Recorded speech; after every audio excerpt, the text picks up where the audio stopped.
Bienvenue dans un numéro d'Acheter une technologie. Aujourd'hui, je vais vous parler des BTEX.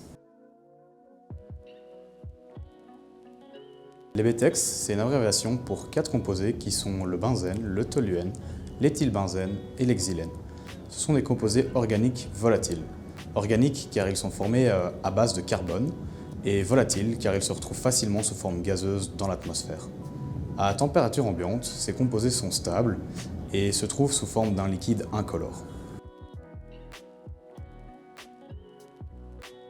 Les BTEX se retrouvent ensemble naturellement, mais aussi par leur utilisation dans l'industrie.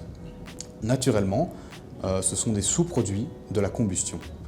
On va donc les retrouver généralement dans les volcans et lors de feux de forêt. Dans l'industrie, ils sont majoritairement utilisés comme solvants ou comme intermédiaires dans la synthèse d'autres produits, en chimie notamment. Les BTEX sont aussi trouvés dans l'essence sans plomb comme additifs. Les pollutions aux BTEX les plus importantes sont généralement aux alentours d'usines pétrochimiques, chimiques et des stations-service, aussi bien dans le sol que dans les nappes d'eau souterraines.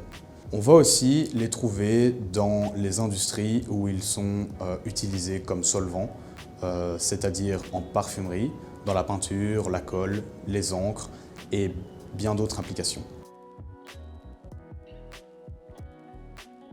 Une exposition à court terme peut causer toutes sortes de maux, comme des irritations, des troubles cardiaques, digestifs, nerveux, au système rénal.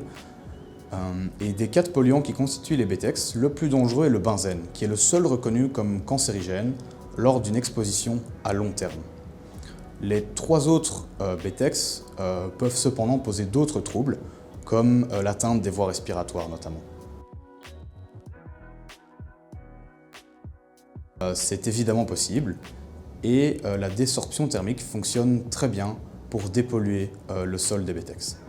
En effet, la température d'ébullition de ces 4 composés étant entre 80 et 145 degrés, en chauffant le sol à 150 degrés à l'aide de notre technologie, il est possible de complètement remédier une zone polluée.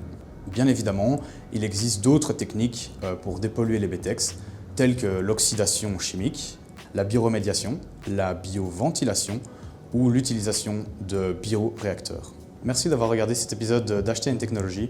À la prochaine!